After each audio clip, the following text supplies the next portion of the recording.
കഴിഞ്ഞ ദിവസം കേരള രജിസ്ട്രേഷൻ്റെ ഒരു വീഡിയോ ചെയ്തതിനിപ്പോൾ എനിക്ക് മനസ്സിലായി ഇൻബോക്സിൽ എനിക്ക് വന്ന മെസ്സേജസ് ഒക്കെ മൊത്തം പൊട്ടത്തരം ചെയ്ത് വെച്ച പിള്ളേരുടെ മെസ്സേജായിരുന്നു. എല്ലാവരും തെറ്റിച്ചാണ് മിക്കവരും രജിസ്ട്രേഷൻ ചെയ്ത് വെച്ചിരിക്കുന്നത്. കോമൺ ആയിട്ട് ഞാൻ കണ്ടൊരു മെസ്സേജാണ് ഇതുവരെ കോപ്പീസ് അയച്ചു കൊടുക്കാത്ത പിള്ളേർ NOCക്ക് വേണ്ടി വെയിറ്റ് ചെയ്തിരിക്കുന്നത്. രജിസ്ട്രേഷൻ ചെയ്ത് കഴിഞ്ഞ ഉടനെ കോപ്പി അയക്കണം.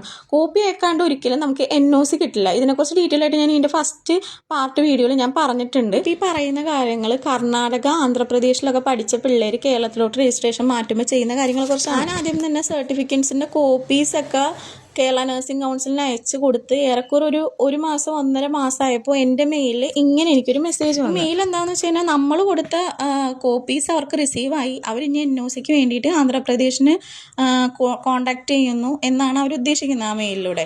ഇനി എനിക്ക് പറയാനുള്ളത് കോപ്പീസിന് പകരം ഒറിജിനൽസ് അയച്ചു കൊടുത്ത പിള്ളേരുണ്ട്. ഒറിജിനൽ സർട്ടിഫിക്കറ്റ് നേരത്തെ അയച്ചു കൊടുത്ത പിള്ളേരോട് സീൻ ഉണ്ടാകുമെന്ന് ചോദിച്ചു കഴിഞ്ഞാൽ വലിയ സീനില്ലെന്നാണ് എനിക്ക് തോന്നുന്നത്. കാരണം എൻ്റെ ഒരു ഫ്രണ്ട് ഇതുപോലെ അയച്ചിട്ട് അവൾക്ക് കറക്റ്റായിട്ട് മെയിലും NOC ഒക്കെ വന്നായിരുന്നു. ഡിലേ ആയിരുന്നു, എന്നാലും വന്ന് വലിയ സീൻ ഉണ്ടായിരുന്നു. ഇത്രയും ചെയ്തിട്ട് NOCക്ക് വേണ്ടി വെയിറ്റ് ചെയ്യുന്നവർ എത്ര ടൈം എടുക്കുമെന്ന് എന്നോട് ചോദിച്ചിട്ടുണ്ടായിരുന്നു. അവരോട് എനിക്ക് പറയാനുള്ളതെന്ന് വെച്ച് കഴിഞ്ഞാൽ എനിക്ക് ഏറെക്കുറെ ഒരു 2.5 മാസം അടുത്തെടുത്ത് 2.5 മാസത്തിന് മേലെ എടുത്തെന്ന് തോന്നുന്നു.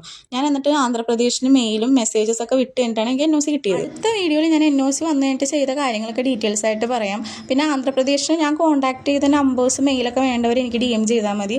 അപ്പോൾ ബൈ ഗൈസ്.